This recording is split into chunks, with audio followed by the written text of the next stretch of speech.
आज के इस कहानी के माध्यम से आप सभी जानेंगे नाम की महिमा, अर्थात भगवान के नाम की महिमा क्या होती है, उसको आज की इस कहानी के माध्यम से समझने का प्रयास करेंगे।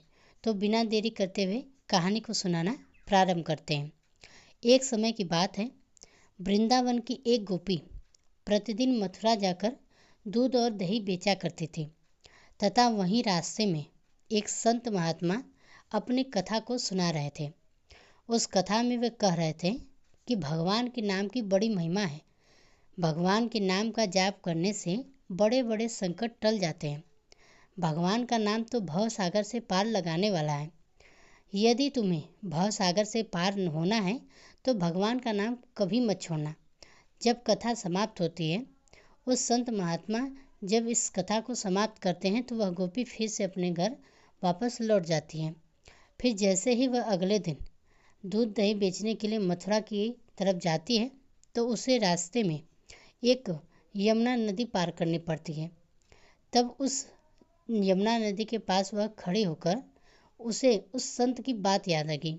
उसने सोचा, संत जी ने कहा था कि भगवान का नाम भव सागर से पार लगा सकता है, तो क्या भगवान का नाम मुझे इस साधारण सी नदी को भी पार नहीं लगा सकता?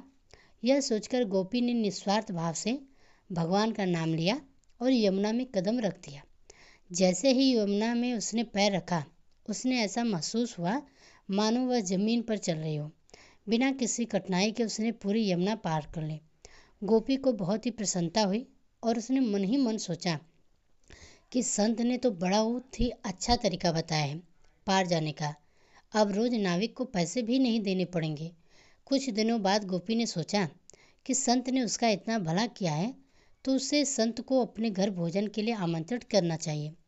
अगले दिन जब वह मथुरा दूध बेचने गई तो उसने संत से निवेदन किया कि बाबा, कृपया आप मेरे घर भोजन करने के लिए पधारें।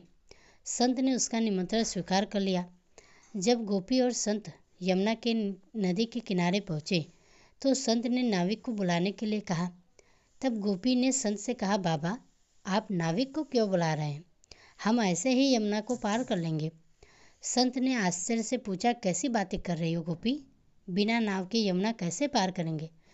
तब गोपी बोली, बाबा, आपने ही तो कथा में कहा था कि भगवान के नाम का जाप करने से भव सागर से भी पार हुआ जा सकता है। मैंने सोचा कि जब भव सागर से पार हो सकते हैं तो यमुना नदी क्यों नहीं? मैं रोज भगवान का नाम लेकर ही यमुना पार करती हूँ और मुझे नाव की जरूरत भी नहीं पड़ती। संत को गोपी की बात पर विश्वास नहीं हुआ।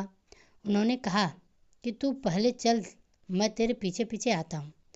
गोपी ने रोज की तरह भगवान का नाम लेकर यमुना में कदम रखा और सहज ही नदी पार कर गई। संत ने देखा पर उसे विश्वास नहीं हुआ। जैसे ही संत ने यमुना में कदम रखा, वह छपाक से पानी में गिर पड़ा।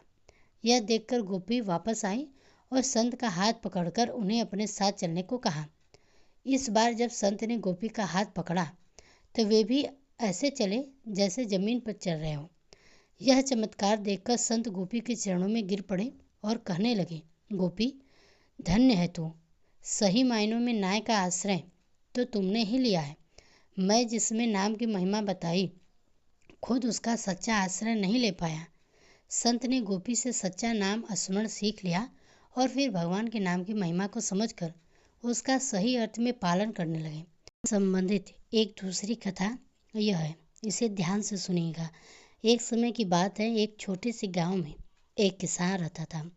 उसका नाम था रामू। रामू बहुत ही मेहनती और ईमानदार व्यक्ति था, लेकिन जीवन में परेशानियों ने उसे घेर रखा था। खेत में फसल अच्छी नहीं होती, घर में गरीबी थी और परिवार भी दुखी रहता था। एक दिन गांव में एक संत वहां से गुजर रहे थे। रामू ने उन्हें अपने हालात के बारे में बताया और पूछा, महाराज, मैं इतनी मेहनत करता हूँ फिर भी मेरा जीवन सुखी क्यों नहीं है? तब संत जी मुस्कुराए और बोले, बेटा, मेहनत के साथ साथ ईश्वर का नाम लेना भी जरूरी है। अगर तुम रोज राम नाम का जप करोगे और पूरे विश्वास के साथ करोगे तो तुम्हारे जीवन के सभी कष्ट दूर हो जाएंगे। रामू ने संत की बात मान ली। उसने रोज सुबह जल्दी उठकर राम नाम का जप शुरू कर दिया। पहले पहले उसे अजीब लगा, लेकिन धीरे धीरे उसे आनंद आने लगा। उसका मन शांत होने लगा और उसे अपने जीवन में नई ऊर्जा का अनुभव हुआ। कुछ दिनों के बाद यानी कि कुछ महीनों के बाद रामू के खेतों में अच्छी फसल हुई। उसकी मेहनत रंग लाई और फसल पूरे गांव में मशहूर हो गई। रामू ने अपनी इस सफलता का श्रेय राम नाम के जप को दिया। गांव के और लोग भी रामू से प्रेरित होकर नाम का जप करने लगे। पूरे गांव का माहौल बदल गया। जहां पहले शिकायतें और दुख था, वहां अब शांति और सुखमय का वास हो गया। संत जब फिर से उस गांव में आए तो रामू ने उनके चरणों में गिरकर धन्यवाद किया। संत ने कहा, यह सब तुम्हारे विश्वास और नाम जप की महिमा है। जब भी तुम सच्चे मन से ईश्वर का नाम जप लेते हो तो तुम्हारे जीवन में चमत्कार अवश्य होता है। तो दोस्तों, इस कहानी से हमें सीख यह मिलती है कि ईश्वर का नाम जप करना न केवल मन को शांति देता है बल्कि जीवन की कठिनाइयों को भी दूर करता है। तो विश्वास और भक्ति से किया गया नाम जप हर परिस्थिति को सुधार सकता है। तो दोस्तों, आज की ये दोनों कहानी अगर आपको पसंद आई हो तो वीडियो को लाइक कीजिएगा। साथ ही इसी तरह की अन्य कहानियों को सुनने के लिए हमारे चैनल को सब्सक्राइब भी जरूर कीजिएगा।